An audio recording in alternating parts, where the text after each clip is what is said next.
এক ছিল ছোট্ট ছেলে, নাম তার রাকিব। রাকিবের বয়স মাত্র 7 বছর। সে ছিল খুব চঞ্চল এবং মজার মানুষ। রাকিবের বাড়ি ছিল গ্রামে, যেখানে অনেক গাছপালা, নদী এবং মাঠ ছিল। গ্রামের সবাই তাকে খুব ভালোবাসত। একদিন রাকিবের মা তাকে বলল, রাকিব, তুমি কি জানো আমাদের বাড়ির পেছনে যে বড় গাছটা আছে, সেখানে একটা পাখির বাসা আছে? রাকিব কৌতূহলী হয়ে বলল, মা, আমি ওটা দেখতে চাই। আমি কি যেতে পারি? মা তাকে সাবধান করে বললেন, যাবে, তবে খুব সাবধানে যেও। পাখিদের বিরক্ত করো না। রাকিব খুশিতে লাফিয়ে উঠল। সে দৌড়ে গেল বাড়ির পেছনে এবং বড় গাছটার নিচে দাঁড়িয়ে দেখল। সত্যি সত্যিই সেখানে একটি সুন্দর পাখির বাসা ছিল। বাসার মধ্যে ছিল 2টি ছোট্ট পাখির বাচ্চা। রাকিব তাদের দেখে খুব আনন্দিত হল। পাখির বাচ্চাগুলো ছিল ছোট্ট, তাদের পালক এখনো পুরোপুরি বের হয়নি। রাকিব প্রতিদিন তাদের দেখতে যেত এবং তাদের খাবার এনে দিত।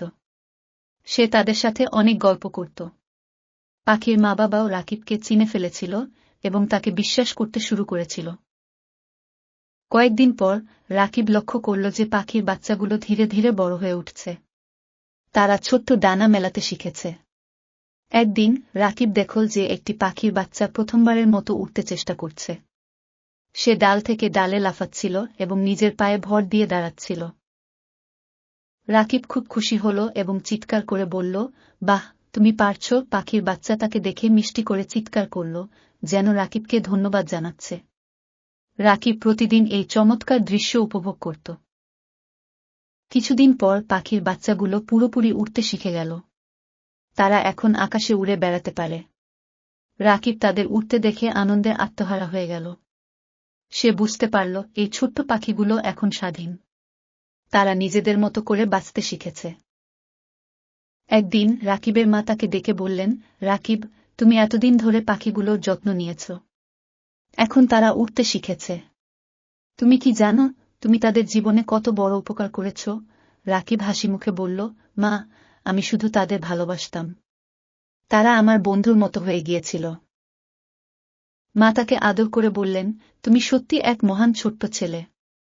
তোমার মতো মানুষরা পৃথিবীকে সুন্দর করে তোলে। রাকিব এই কথায় খুব খুশি হল এবং প্রতিজ্ঞা করল, সে সবসময় প্রাণীদের ভালোবাসবে এবং তাদের সাহায্য করবে। এইভাবেই রাকিবের প্রতিদিনের জীবন কাটতে লাগল।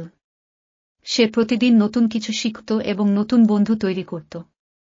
গ্রামের সবাই রাকিবকে ভালোবাসত এবং তার মতো ছেলে হতে চেয়েছিল। রাকিবের গল্প সবার মনে এক অনুপ্রেরণা হয়ে রইল। একদিন রাকিব তার বন্ধুদের বলল, বন্ধুরা, আসো আমরা সবাই মিলে প্রকৃতি এবং প্রাণীদের ভালোবাসি। আমরা তাদের যত্ন নেব এবং তাদের সাহায্য করব। তার বন্ধুরাও রাজি হল এবং তারা সবাই মিলে প্রতিজ্ঞা করল যে তারা প্রকৃতিকে রক্ষা করবে। এইভাবেই রাকিব এবং তার বন্ধুদের জীবন কাটতে লাগল প্রকৃতির সাথে, পাখিদের সাথে এবং অন্যান্য প্রাণীদের সাথে বন্ধুত্ব গড়ে তুলতে। তাদের এই ছোট ছোট কাজগুলো গ্রামের পরিবেশকে আরও সুন্দর করে তুলল এবং সবার হৃদয়ে ভালোবাসার বীজ বপন করল। রাকিবের গল্প সবসময় আমাদের মনে করিয়ে দেয় যে প্রকৃতি এবং প্রাণীদের প্রতি ভালোবাসা এবং যত্ন আমাদের জীবনকে কত সুন্দর করতে পারে। তাই আমরা সবাই মিলে প্রতিজ্ঞা করি, আমরা রাকিবের মতো প্রকৃতি ও প্রাণীদের ভালোবাসব এবং তাদের রক্ষা করব।